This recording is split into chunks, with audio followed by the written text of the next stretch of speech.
I'm back. That was quick. All right, so the next one that I work on with students, how about we do this one?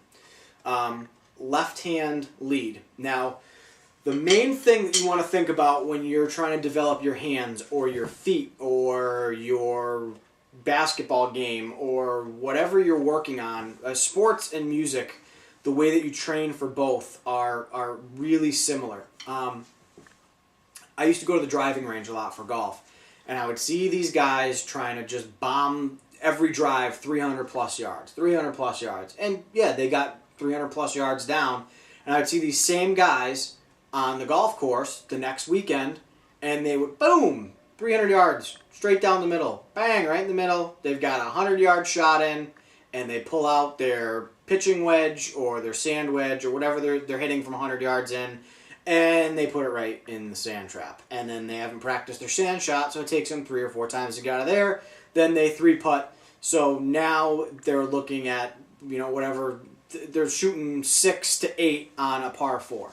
Where if they had practiced their pitching wedge from 100 yards in as much as they practiced their drive, they'd be on in 2, maybe a 2-putt, you're shooting par golf.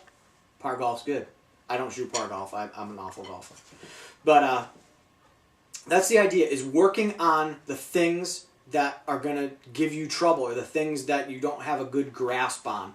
And it sucks. I hate working on things that I'm not comfortable at because I like to sound great. I like to sit down and play a nice groove.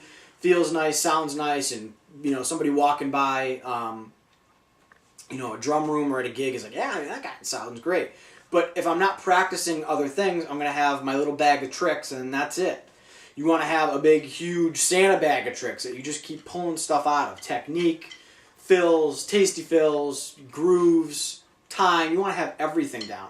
So if you're not good at playing with a metronome and your time sucks, work on doing all these exercises with a metronome, religiously.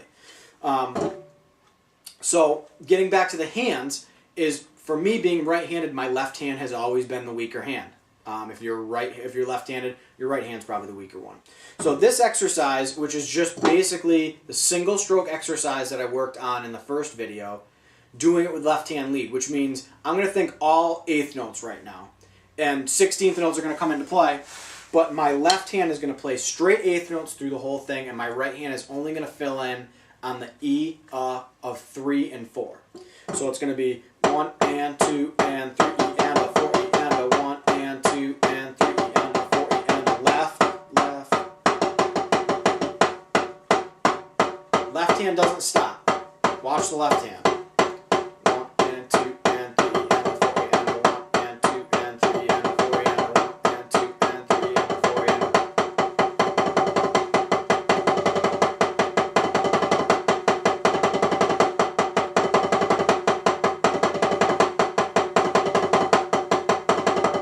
Doing a 2-to-1 ratio here. Playing 8 of these, I'm playing 4 of these. So this is a great exercise if you do it for a week. Do it for, one full warm-up period where you're just doing that left hand. It's going to develop your left hand faster, and it's going to help you to get faster because you're only going to play as fast as your left hand allows you to play. Your right hand might be whipping around the drum, but if your left hand's going this fast, you can't play fast because the left hand's holding you back from pushing everything forward. That's what you want, is find the weaker aspect. Whether you're doing double bass drum stuff, if it's your left foot and you're having a hard time with that, take your double bass drum pedal and do your 16th note groove, and do it with your left foot as a lead. You do it with your left hand as a lead too to help develop that. Anything that's going to help you to develop the weaker side of your body is going to be beneficial. I've worked on this a lot. I work on it at work, on the practice pad. I work on it with my students during lessons. And it's definitely helped me develop the left hand more than if I just tried to just keep playing singles over and over and over with the right hand lead. That's my dominant hand. You want to work on your weaker hand. So again, just keep this one playing 8th notes. Left hand playing 8th notes. 1 and 2 and 3 and 4 and 2 and 3 and 4 and 1 E and a 2 E and a 3 E and a 4 E and a 1 and 2 and 3 and 4 and 1 E and a 2 E and a 3 and a 4 E and a 1 and 2 and 3 E and a 4 E and a 1 and 2 and 3 and a 4 E and a. If I do it with the metronome, 8th eighth notes. That's 120 with eighth notes. 1 and 2 and 3 and 4 and 1 and a 2 and a 3 and a 4 and a 1 and 2 and 3 and 4 and 1 and a 2 and a 3. The one that's cut in half where you're doing it as one measure. 1 and 2 and 3 and a 4 and a 1 and 2 and 3 and a 4 and a 1 and 2 and 3 and a 4 and a 1 and 2 and 3 and a 4 and a 2 and 3 and a 4 and a longer. 1 and 2 and 3 and 4 and 1 and a 2 and a 3 and a 4 and a 1 and 2 and 3 and 4 and.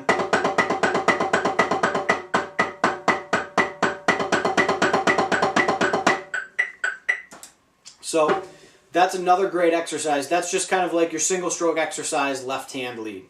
Left hand lead is very important for developing your left hand, obviously. If you're left-handed, do it with your right hand.